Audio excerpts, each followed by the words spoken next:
Pada suatu hari, tepatnya pada tahun 1803, di mana sang mentari terang menyinari bumi. Namun tak lama kemudian, nampak asap hitam datang yang merusak pemandangan dan membuat banyak orang risau. Tak lain mereka yang datang adalah penjajah Belanda. Kedatangannya pun tak lagi membuat keadaan menyenangkan. Bu Darni, saya dengar Belanda datang ke sini ya? Iya Bu Suni, nasib kita sudah tidak aman. Bagaimana kehidupan kita selanjutnya? Lalu orang Belanda pun datang. Haha, tunduklah kalian pada I. Kalau tidak, your host dan seisinya menjadi milik I. Iya, kami akan tunduk pada Tuan. Good. Hahaha. Baby, ambilkan mereka sembako, baby. Oke, baby. Jadi, siapa yang paling kalian segani di sini? Tuanku Imam Bonjol. Hey, siapa dia? Seharusnya I yang segani di sini. Ini sembako untuk kalian. Baik, kami pergi dulu Tuan. Yes. Who's? Dan saya dengar ada 2 golongan di sini yang bisa kita manfaatkan. Good, baby. Very good. Sekarang tugas kita adalah menghasut 2 golongan itu. Mari kita adu domba mereka. Come on, baby. Di tempat lain, tuanku Imam Bonjol dan Sentot sedang melakukan perjalanan di permukiman penduduk. Lalu mereka bertemu dengan kaum hitam, yang dimana pada saat itu kaum hitam sedang melakukan permainan kartu judi. Joker. Wow.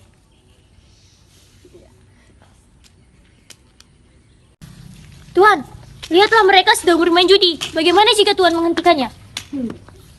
Saudaraku, hentikan permainan itu. Mengapa harus berhenti? Kami tidak melakukan kesalahan. Iya, benar. Perbuatan kalian itu salah. Islam melarang permainan judi untuk dimainkan. Hentikan sekarang. Tidak, ini adalah tradisi kami. Hentikan atau Tuhan akan melaknat kalian, wahai kaum adat. Tidak, pergilah kalian dari sini jika hanya untuk melarang kami. Baiklah, kami akan pergi dan tidak akan melarang kalian. Baiklah jika itu keinginan kalian. James sedang berjalan dan bertemu dengan Sentot dan Darmi. Sore. Saya singkat ini hanya ingin mengatakan bahwa tentang kaum hitam. Ada apa dengan kaum hitam sehingga Tuan singgah kemari? Apakah kalian semua tidak percaya? Tidak merasa selama ini bahwa kaum hitam lebih banyak daripada kaum kalian, dan kaum kalian juga dicap buruk oleh orang lain? Benarkah itu Tuan? Jika kalian tidak percaya, kalian bisa menggunakan uang ini, dan jika saya berbohong, bisa kalian gunakan. Tidak, terima kasih. Kami selalu percaya kepada Tuan. Baiklah, saya simpan saja duit ini. Saya pergi dulu. Good afternoon. Good afternoon. Terima kasih Tuan. Berani sekali mereka mengatakan itu kepada kita. Iya, benar. Kita harus balas mereka. Di tempat lain, Kelly sedang menghasut kaum hitam. Sama dengan James, hati kaum putih dan kaum hitam berapi-api setelah mendengar perkataan dari orang Belanda tersebut. Setelah selesai menghasut, mereka berdua pun langsung bertemu. Hai kaum hitam, saya mendengar Sentot dan tuanku Imam Bonjol membicarakan kalian. Apa? Mereka menjelek-jelekkan kalian dan mereka hanya sok baik hanya untuk mengusir kalian dari tanah ini. Kurang ajar mereka. Kita harus balas ini. Baiklah, saya hanya ingin menyampaikan itu. Good afternoon. Good afternoon. Setelah itu pun, James dan Kelly bertemu kembali. Come on, baby, sit down. I harap kedua kaum tersebut akan teradu domba oleh perkataan kita tadi. Iya, baby. Ya, hahaha. Kita tunggu saja apa yang akan terjadi pada kedua kaum tersebut. Yes, good. Hahaha. Dikarenakan hasutan oleh James dan Kelly, Darmi dan Dewi pun bertemu. Mereka saling cekcok dan berdebat sehingga masing-masing kaum menjadi panas dan terjadilah perang antar kaum. Hei, apa maksud kalian menghancurkan nama baik kaum putih? Apa? Bukankah kaum kalian yang telah menyebarkan gosip buruk tentang kaum kami kepada penduduk lain? Apa-apaan ini? Kalian yang telah menghancurkan nama baik kaum putih. Kalian yang telah menghina kami. Aku akan melaporkanmu kepada tuanku Imam Bonjol bahwa kalian yang telah menghancurkan nama baik kami. Silakan jika itu yang kamu mau, adukan saja pada Imam Bonjol. Kami akan mengadukan pada pimpinan kami.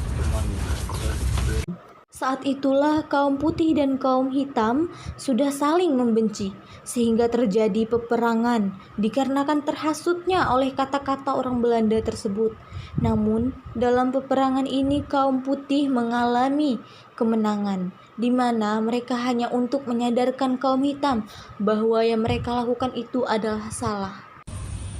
Tuan Hitam, saya harap kita tidak panas karena saling perbedaan agama yang disebabkan oleh Darmi dan Dewi kemarin itu. Dan kamu ingin membuktikan siapa yang benar dan tidak dengan cara berperang? Apa kamu takut menghadapi kaum hitam sehingga kamu takut jika kita berperang? Aku tidak takut untuk berperang, tetapi kita bisa menyelesaikan masalah ini dengan baik-baik. Banyak bicara kau, serang! Perang pun terjadi antara kaum putih dan kaum hitam. Tuan, pasukan kita kalah. Tuan, pasukan kita telah gugur. Mari kita mundur. Baiklah, semuanya mundur! Karena kekalahannya, kaum hitam yang dipimpin oleh Tuanku Hitam memerintahkan dan meminta bantuan kepada Belanda di Padang. Belanda sangat bahagia karena keinginan mereka untuk dapat menguasai Minangkabau akan berhasil. Masuk. Tuan, saya dari kaum hitam diperintahkan oleh Tuanku Hitam bertujuan untuk menyampaikan informasi bahwa kami mengalami kekalahan melawan kaum putih. Jadi kami di sini ingin meminta bantuan Tuan untuk melawan kaum putih. Bisa membantu, tapi tidak dengan cara berperang. Akan membuatkan perbatasan antara kaum hitam dan putih, agar kalian bisa hidup aman dan damai. Baik Tuan, saya pamit dulu. Selamat malam. Selamat malam. Yes, hahaha. Akhirnya mereka meminta bantuan kepada Ya, inilah yang kita nanti, sayang. Yes, Tuan. Bagaimana kita membuat pertemuan dengan kedua kaum dan membuat perjanjian pertemuan perbatasan? Good idea, Bram. Pada suatu ketika, James juga kaum hitam dan kaum putih mengadakan pertemuan. Thanks telah datang ke pertemuan I memanggil kalian ke sini agar untuk bisa membagikan antara perbatasan kaum hitam dan putih agar tidak terjadi kesalahpahaman. Nanti saya akan menyuruh tentara-tentara akan membuatkan perbatasan untuk kalian, oke? Baik, saya akan setuju jika begitu. Tapi jika kaum putih melewati perbatasan ini, kami sebagai kaum hitam akan menghukumnya. Sebenarnya aku tidak setuju dengan perjanjian ini, karena kaum hitam dan kaum putih tidak ada perbedaan. Tapi karena kaum hitam telah membuat keputusan untuk setuju, maka akan aku setujui juga. Tetapi Belanda mengingkari perjanjian tersebut dan kaum hitam pun menyadarinya. Karena Belanda melakukan tindakan-tindakan yang kejam kepada penduduk Minangkabau, yaitu kaum hitam dipaksa kerja dan pemimpin kaum hitam pun mengadakan pertemuan dengan Imam Bonjol. Aku menyesal telah mengikuti perjanjian tersebut dan kebanyakan dari kaumku mengadu kepadaku bahwa Belanda telah memaksa mereka untuk kerja, menghasilkan persediaan dan upah yang diberikan tidak sesuai yang dikerjakan. Kau sudah lihat kan apa yang dilakukan Belanda terhadap penduduk di sekitar kita? Mereka hanya memanfaatkan kita dari awal, tetapi kau tidak menyadarinya. Sekarang bagaimana? Apa yang harus kita lakukan? Ya, aku telah melihatnya dan maafkan aku karena terlalu percaya kepada mereka. Sekarang kita harus mengusir mereka dari Minangkabau. Tetapi bagaimana caranya? Baik, kita harus bersatu untuk mengusir orang Belanda tersebut. Sekarang kau kumpulkan semua pengikutmu. Baik. Besok kita akan bertemu di peristirahatan Belanda saat fajar. Setelah pertemuan itu, Tuanku Imam Bonjol dan Tuanku Hitam akhirnya berencana untuk melakukan penyerangan kepada Belanda. Dalam peperangan ini, Belanda mengalami kesulitan menghadapi dari kedua golongan tersebut. Apa semua sudah berkumpul? Sudah. Kaum putih dan kaum hitam, apa kalian siap? Siap! Serang! Kenapa di luar, Bram? Kita diserang, Tuan. Sebenarnya Tuan dan Kili kabur sebelum mereka masuk dan membunuh kalian.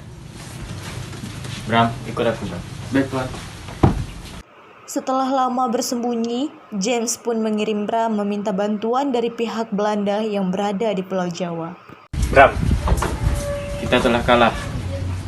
Kedua kaum tersebut telah bersatu dan mereka menjadi kuat. Kau pergilah ke Pulau Jawa memanggil saudara yang lainnya. Baik, Tuan. Sesampainya mereka di Pulau Jawa, Siapa? Saya dikirim oleh Kapten James untuk minta bantuan kepada Bapak untuk membantu pasukan Kapten James yang telah banyak gugur di Sumatera Barat. Baiklah, kau kembalilah sebentar malam ke Pulau Jawa dengan pasukan sebanyak 500 orang. Pasukan siapkan kapal untuk kalian pergi ke Pulau Sumatera Barat. Baik Pak, terima kasih Pak. Oke. Dan sampainya mereka di Pulau Sumatera Barat. Lapor Tuan, saya sudah membawa sebanyak 500 orang dari Pulau Jawa. Bagus. Besok kita akan menghancurkan kedua kaum tersebut tanpa ampun. Siap. Keesokan harinya, Tuan, mari kita serang rakyat yang ada di Minangkabau. Ya! perang pun terjadi kembali. Tuan, yang mulia berhasil kabur. Kurang ajar. Bagaimana dengan Tuan Hitam? Tidak, dia telah gugur di peperangan. Baiklah, kita menang. Kita menang. Setelah mendapat bantuan dari pihak Belanda, tepatnya di Pulau Jawa, Belanda berhasil menguasai Pulau Sumatera Barat. Tetapi, Tuanku Imam Bonjol dan pengikutnya berhasil meloloskan diri dari pihak Belanda dan melanjutkan perjuangannya. Pada bulan Oktober 1837, Tuanku Imam Bonjol diundang ke Pelupuh untuk berunding, tapi pada saat itu juga Tuanku Imam Bonjol ditangkap oleh Belanda dan diasingkan ke Cianjur, kemudian ke Ambon, lalu ke Lota, Minahasa, dekat Manado, dan meninggal pada tanggal 6 November 1864, dimakamkan di Minahasa dan Pulau Sumatera Barat, Minangkabau, menjadi milik Belanda.